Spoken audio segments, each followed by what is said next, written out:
The debate में आपका स्वागत है। आज हम बात कर रहे हैं भारत और यूरोपीय संघ के बीच हुए मुक्त व्यापार समझौते यानी एफटीए पर। जो खबरें हमारे सामने हैं वो इसे एक ऐतिहासिक और बड़ा सौदा बता रही हैं। कहा यह जा रहा है कि इससे 2 अरब लोगों का एक जबरदस्त बाजार बनेगा और दोनों के रिश्ते और मजबूत होंगे। और हमारी चर्चा का बड़ा सवाल यही है, क्या ये एफटीए सच में भारत के लिए मतलब आर्थिक और रणनीतिक मौकों का एक नया दरवाजा है, जैसा कि बताया जा रहा है, या फिर इस चमक-धमक वाली तस्वीर के पीछे कुछ ऐसे बड़े चैलेंजेस और रिस्क्स छिपे हैं जिन्हें हम शायद नजरअंदाज कर रहे हैं? बिल्कुल, मेरा मानना है कि यह समझौता भारत की अर्थव्यवस्था, व्यापार और दुनिया में उसकी जगह के लिए एक गेम चेंजर साबित हो सकता है। और मैं आज ये पक्ष रखूंगी कि हमें इस समझौते को लेकर थोड़ा सावधान रहना चाहिए, क्योंकि इसकी असली परीक्षा कागज पर नहीं, जमीन पर होगी और वहां कई मुश्किलें हैं। तो चलिए शुरू करते हैं। मेरे हिसाब से ये वाकई एक ऐतिहासिक पल है। अब सोचकर देखिए, 2 अरब लोगों का एक बाजार।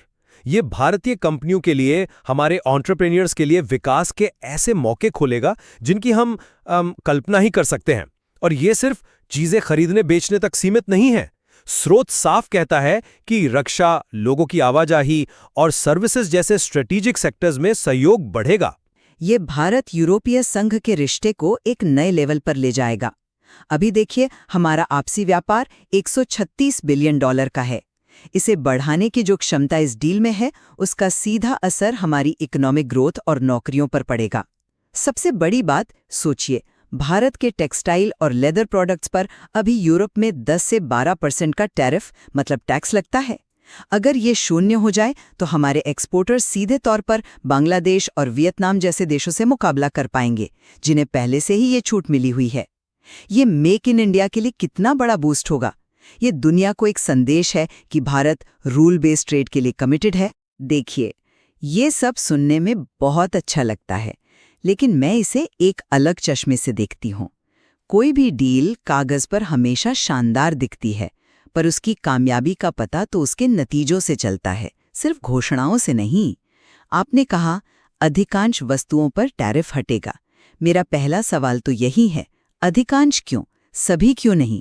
इसका मतलब है कि कुछ जरूरी चीजों को बाहर रखा गया है, और जिन चीजों पर टैरिफ हट रहा है, क्या हमारे घरेलू उद्योग, खासकर हमारा कृषि सेक्टर और जो छोटे उद्योग हैं, वो ईयू के हाईली कॉम्पिटिटिव और भारी सब्सिडी वाले प्रोडक्ट्स का सामना करने के लिए तैयार हैं? बाजार की पहुंच सिर्फ कागज पर है। असलियत में तो यूरोपीय संघ के नियम इतने सख्त हैं कि वो हमारे बासमती चावल की खेप को ये कहकर लौटा सकते हैं कि इसमें किसी कीटनाशक की मात्रा 0.01% ज्यादा है। इसे कहते हैं गैर टैरिफ बाधा, और ये टैरिफ से ज्यादा खतरनाक है। और जब आप रक्षा और सेवाओं में सहयोग की बात करते हैं, तो क्या एक ट्रेड डील से गहरी रणनीतिक दोस्ती की गारंटी मिल सकती है? दोस्ती सिर्फ लेन देन से नहीं होती। ये मानना कि ये समझौता अपने आप सब कुछ ठीक कर देगा, इन मुश्किलों को बहुत कम करके आंकना है। आपने गैर टैरिफ बाधाओं का एक जरूरी मुद्दा उठाया है और उस पर हम जरूर आएंगे। पर उससे पहले उस $136 बिलियन के आंकड़े को हम यूं ही नहीं छोड़ सकते। ये कोई छोटी मोटी रकम नहीं है, ये एक बहुत बड़ा इकोनॉमिक पोटेंशियल है। जब हमारे कपड़ों, ऑटो पार्ट्स, मशीनरी पर से टैक्स हटेगा तो यूरोप के बाजार हमारे लिए खुलेंगे। ये हमारे व्यवसायों को स्केल अप करने का मौका देगा। जो कंपनियां आज सिर्फ भारत में बेच रही हैं, वो कल यूरोप एक्सपोर्ट करने का सपना देख सकती हैं। मैं इस पोटेंशियल से इनकार नहीं कर रही, लेकिन इस तर्क में एक खामी है। ये विश्लेषण ये नहीं देखता कि इस फायदे की कीमत कौन चुकाएगा। आपने कहा हमारे उद्योग यूरोप में मुकाबला करेंगे, लेकिन क्या ये मुकाबला बराबरी का है? यूरोप की खेती पूरी तरह मशीनों पर चलती है और वहां की सरकारें अपने किसानों को अरबों डॉलर की सब्सिडी देती हैं। क्या हम अपने छोटे और सीमांत किसानों को, जिनके पास बस 1 या 2 हेक्टेयर जमीन है, इस सीधी और अनफेयर कंपटीशन के सामने झोंक सकते हैं? और जब मैं एमएसएमईज यानी छोटे और मध्यम उद्योगों की बात करती हूँ, तो मैं देश की 40% नौकरियों की बात कर रही हूँ। ये वो छोटे उद्योग हैं जो यूरोपीय कंपनियों की विशालकाय मशीनों और अरबों डॉलर के निवेश का सामना नहीं कर सकते। स्रोत सिर्फ फायदे गिना रहा है, इस संभावित नुकसान पर वो खामोश है। मैं आपकी चिंता समझता हूं, पर इसका दूसरा पहलू भी है। एक रूल बेस्ड व्यापार व्यवस्था भारतीय उद्योगों को ग्लोबल लेवल पर कंपेटिटिव बनने और अपनी एफिशिएंसी सुधारने के लिए मजबूर करेगी। संरक्षणवाद यानी प्रोटेक्शनिज्म लंबे समय तक विकास का मॉडल नहीं हो सकता। हमें कब तक अपने उद्योगों को दुनिया से बचाकर रखना होगा। वैश्विक बाजार में उतरने से ही हमारे उद्योगों को नई टेक्नोलॉजी अपनाने, क्वालिटी सुधारने और आखिरकार ज्यादा मजबूत बनने की प्रेरणा मिलेगी। हो सकता है कि शुरुआत में थोड़ी तकलीफ हो, लेकिन लंबे समय में फायदा बहुत बड़ा है। एक मिनट, आप इसे संरक्षणवाद कह रहे हैं, मैं इसे आत्मनिर्भरता की तैयारी कहूंगी। क्या 1991 से पहले हमारा उद्योग संरक्षित नहीं था? क्या हमने क्षमता नहीं बनाई? दुनिया का हर बड़ा देश, चाहे वो अमेरिका हो या चीन, अपने शुरुआती दौर में अपने उद्योगों को बचाता है। और आपने कहा एफिशिएंसी सुधारना। ये शब्द कागज पर बहुत अच्छा लगता है, लेकिन जमीनी हकीकत में इसका मतलब अक्सर छोटे व्यवसायों का बंद होना और नौकरियों का जाना होता है। तो मेरा सवाल वही है, इस बदलाव की कीमत कौन चुकाएगा? क्या ये समझौता बड़ी बड़ी कंपनियों को छोटे व्यापारियों की कीमत पर फायदा पहुंचाने का एक और जरिया बन जाएगा? आपकी एमएसएमईज की चिंता वाजिब है, पर क्या हम इस चक्कर में बड़े स्ट्रेटेजिक गेम को नजरअंदाज कर रहे हैं? यह सौदा सिर्फ पैसे का नहीं, पावर का भी है। जैसा कि स्रोत में इशारा किया गया है, रक्षा और मोबिलिटी जैसे क्षेत्रों को शामिल करना ये दिखाता है कि ये सिर्फ एक आर्थिक लेनदेन नहीं है। आज की दुनिया में जहां जियोपॉलिटिकल तनाव बढ़ रहा है, वहां भारत और यूरोपीय संघ जैसे लोकतंत्रों का एक साथ आना एक बड़ा रणनीतिक संदेश है। यह चीन जैसे देशों के विस्तारवाद के खिलाफ एक संतुलन बनाने की कोशिश है। मैं माफी चाहती हूँ, लेकिन मैं इस तर्क से बिल्कुल सहमत नहीं हूँ।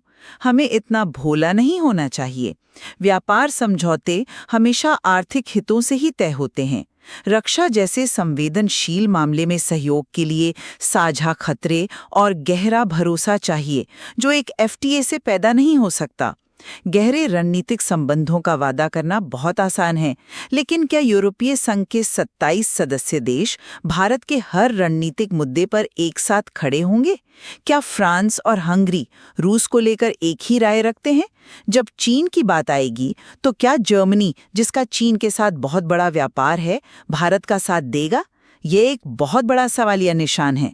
यह हमारी स्ट्रेटेजिक ऑटोनॉमी, मतलब अपनी विदेश नीति खुद तय करने की आज़ादी को भी सीमित कर सकता है। लेकिन आर्थिक रूप से एक दूसरे पर निर्भर होना ही तो रणनीतिक भरोसे की नींव बनाता है। जब हमारे आर्थिक हित एक दूसरे से जुड़ जाएंगे तो रणनीतिक मुद्दों पर भी साथ आना आसान हो जाएगा। नियम आधारित व्यवस्था के लिए हमारी साझा प्रतिबद्धता ही तो इसका सबसे मजबूत आधार है। यह समझौता उस साझा नजरिए का एक ठोस सबूत है। प्रतिबद्धता का संकेत देना और उसे निभाना दो अलग-अलग बातें हैं। इतिहास गवाह है कि व्यापारिक विवाद अक्सर रणनीतिक साझेदारियों में दरार डाल देते हैं।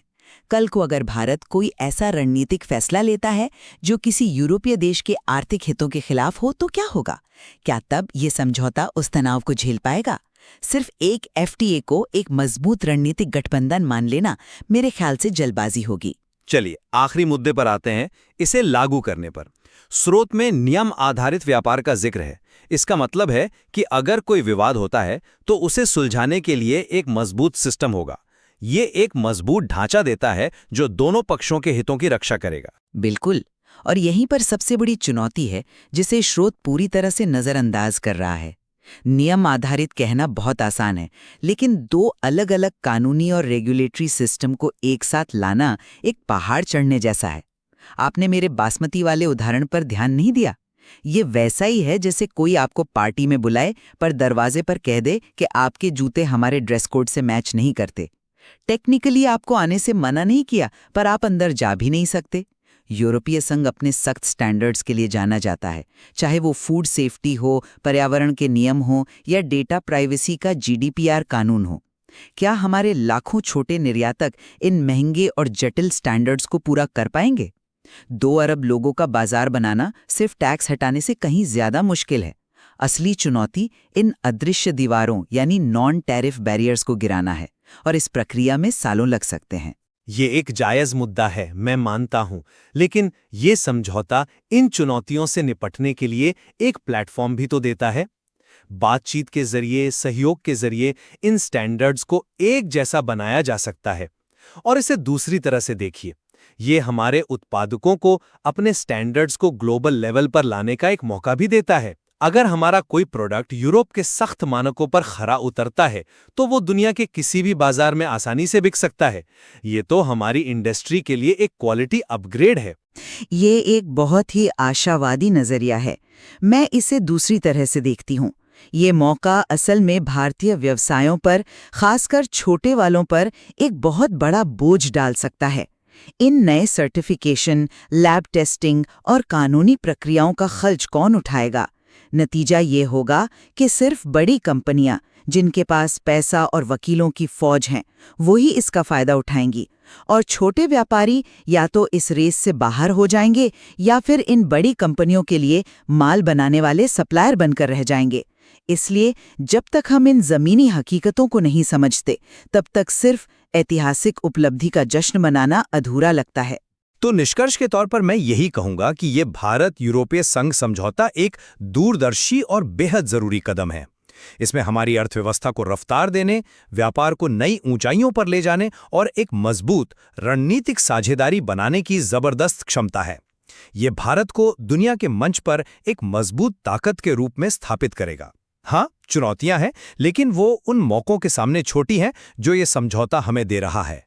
और मैं अपनी बात को इस तरह समाप्त करूंगी कि इस समझौते की क्षमता से इनकार नहीं किया जा सकता, लेकिन हमें जमीन पर पैर रखकर सोचना होगा।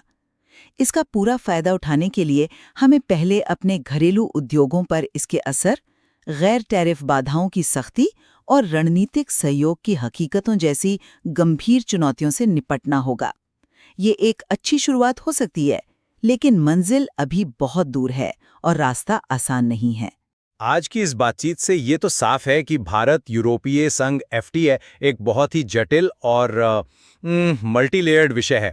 एक तरफ इसके फायदे साफ और बड़े दिखते हैं, तो दूसरी तरफ इसकी कामयाबी इस बात पर निर्भर करेगी कि हम इसे लागू कैसे करते हैं और आने वाली चुनौतियों से कैसे निपटते हैं। बिल्कुल, इस विषय में अभी और भी बहुत कुछ है जानने और समझने के लिए, और आखिरी फैसला तो हमारे श्रोताओं को ही करना है कि वे इस डील को उम्मीद की नज़र से देखते हैं या फिर सावधानी की।